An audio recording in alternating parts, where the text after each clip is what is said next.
Russia has launched a fresh barrage of strikes on Ukraine, targeting the capital Kyiv and inflicting damage on residential areas of the country's second largest city, Kharkiv.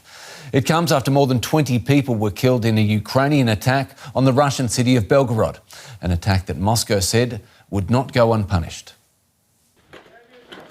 In central Kharkiv, Ukrainian emergency crews respond to heavy shelling in the hours leading to New Year's Eve.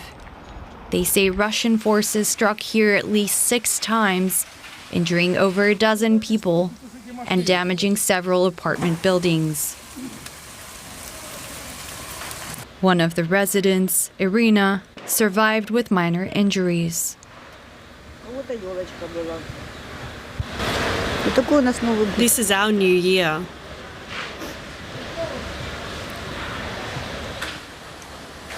What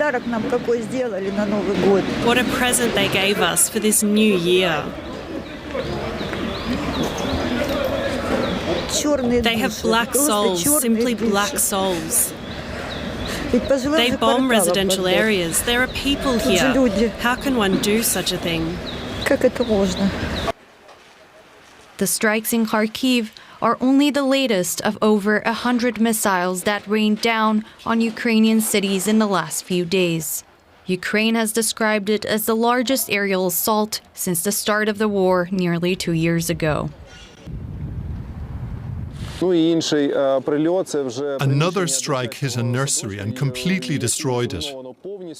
The residential buildings surrounding it sustained heavy damage from the blast of the explosion too. Russia, meanwhile, has accused Ukraine of shelling a residential area in the city of Belgorod, just 30 kilometers from the Ukrainian border. That strike, Russia says, killed over 20 people and wounded over 100. The strike against Russia came one day after its large-scale aerial attack.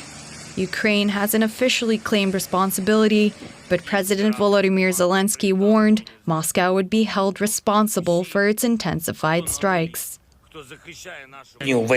All throughout the day today, there have been reports on the aftermath of the Russian strikes.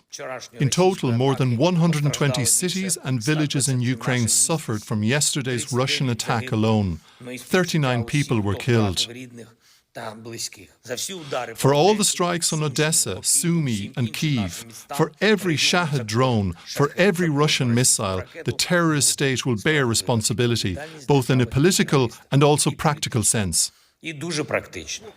Both sides have reported an increase in attacks in the last week of 2023, leaving many in fear of what the new year will have in store for them. Well, for more, I'm joined now by our correspondent, Sonia Phalnikar. Sonia, tell us more about those attacks overnight, including on Kyiv, where you are. Well, the mayor of Kharkiv, I'll start with Kharkiv, Ukraine's second largest city. He said that, Russia launched a drone attack in the early hours of the morning in downtown Kharkiv. And that came just hours after a previous attack involving, authorities say, 6 missile strikes that, damaged civilian infrastructure. The mayor says it damaged shops and a medical facility. One of the city's most popular hotels was targeted as well. This is a hotel that is often used by foreign journalists.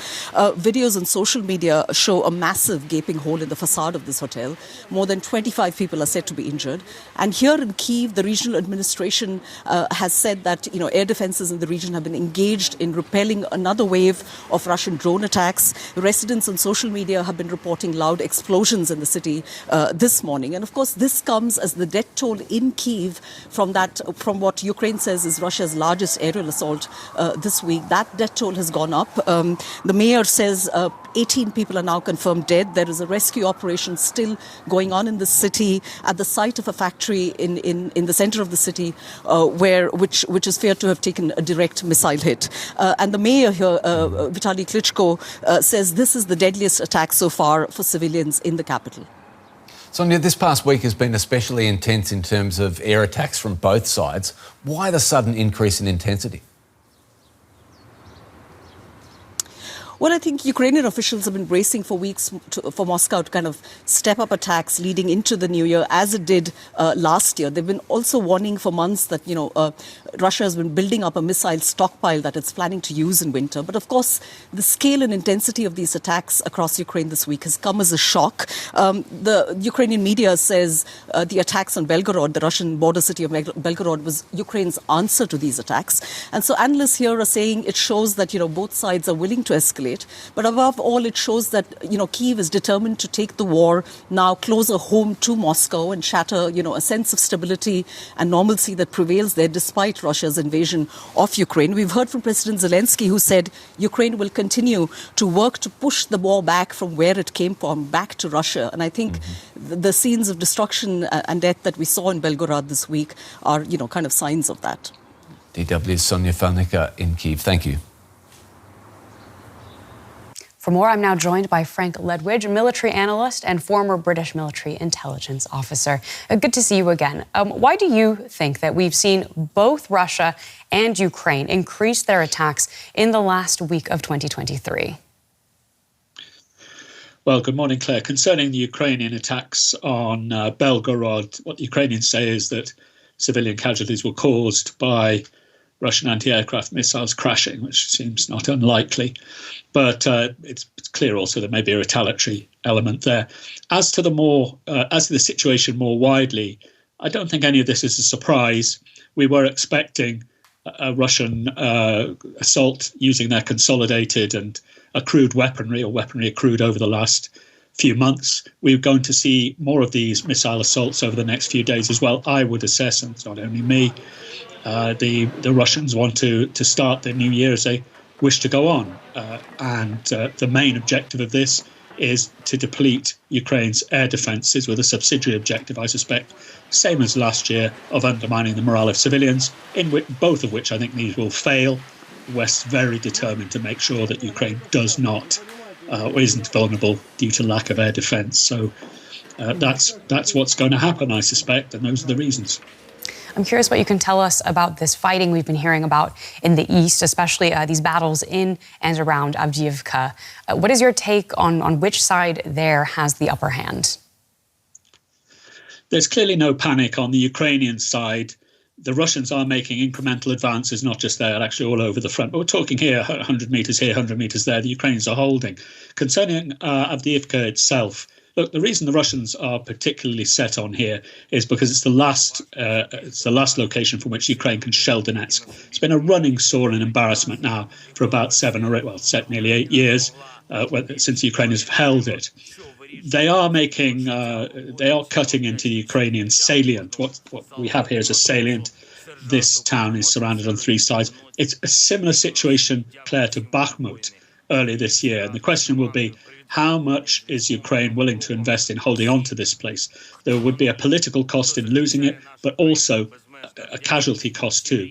And of course, they have to weigh that in an attritional war against the casualties, huge casualties actually, they're imposing on Russians assaulting it. Now, Frank, just before I let you go, I do want to jump in because we are looking ahead to 2024 and the new year. And I'm curious what your expectations are for what that might bring. Do you think it could be the year that we see some kind of negotiations?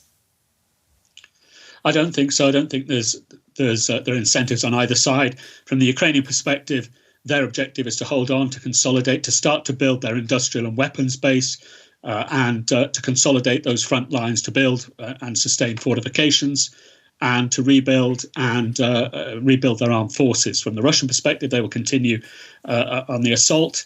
They will fail, I think, to make any particular gains. We're looking here at a sort of First World War sort of positional situation there all along the line, and indeed more widely politically too. No, there's no incentive. Look, the Ukrainians will not cede land. They cannot trust the Russians. From the Russian perspective, they will be content to engage Ukraine going forward. It fulfills their political objectives too. The key question, of course, is the extent to which the West will continue to support Ukraine. And by that, we're talking about the United States, not just this year, but going forward. Well, thank you very much, as always. That is military analyst Frank Ledwidge. Thank you, Claire.